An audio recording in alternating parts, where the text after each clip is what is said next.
All right. So let's talk a little bit more about world building. Now, someone's going to have to remind me, because when I was planning this lecture, I sat there for like 15 minutes trying to determine. I did talk to you guys about magic systems, did I not? I did not. That's okay. A little bit. But I didn't go over Sanderson's laws? I did not. Okay.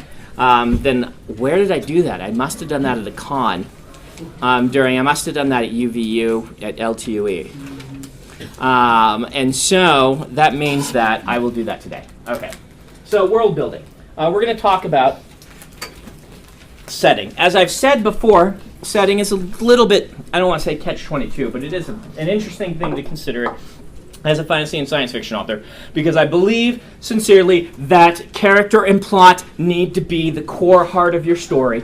Having a weak setting and great characters and great plot will always be preferable. That story will always do better than a great setting with weak characters and plot.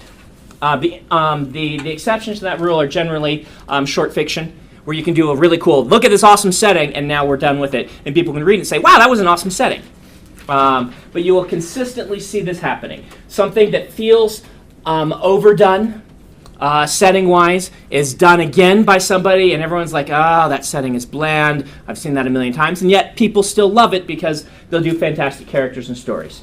That said, I don't think there are many excuses not to have fantastic settings, because this one, in a lot of ways, this is why you're in this class.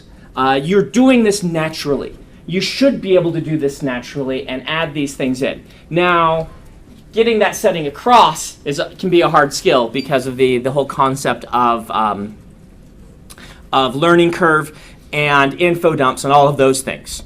And that is difficult. But actually designing a unique setting, it shouldn't be that unnatural for you. You should be doing this naturally.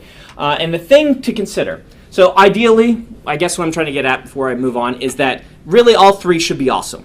You have no excuse not to make all three awesome, but that's the catch-22. If one of them isn't going to be awesome, the setting is the one that basically is the least important, and yet it is what defines our genre.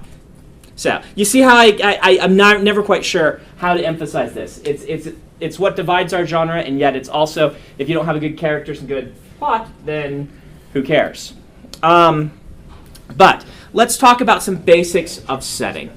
A setting is, we're going to move that book all the way back up here to Jennifer.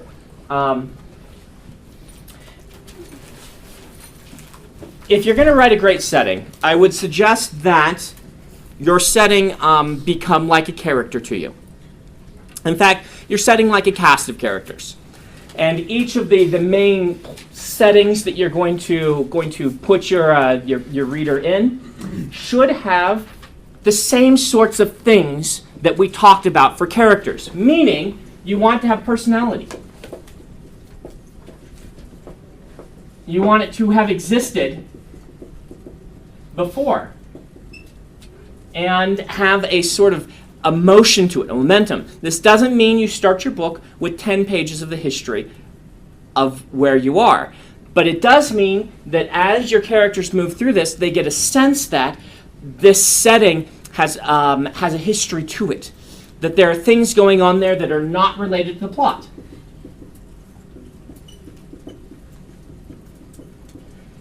Just like every character has a life before the plot begins. And certainly a lot of the things in their character should relate directly to the plot. But it needs to have existed ahead of time.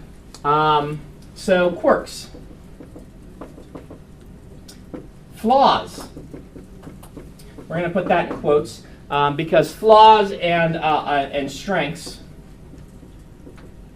are a little bit different when you're considering a setting. Flaws and strengths really would mean challenges or obstructions by the nature of the setting versus things that are easier in this world for whatever reason. Talking about flaws, if your world has personality, then when you're just living in this, instead of generic village, You add some things that make life more difficult for people in that village, and things that make life a little bit easier or different or quirkier for people in that village. And by doing so, instead of generic medieval England town, which was so prevalent in fantasy books during the 80s and 90s, you can start ending up with a lot more life to your settings. That said, generic fantasy town, if you do it with a lot of depth of some of this and things existing, you can make it feel very real, and that's all right.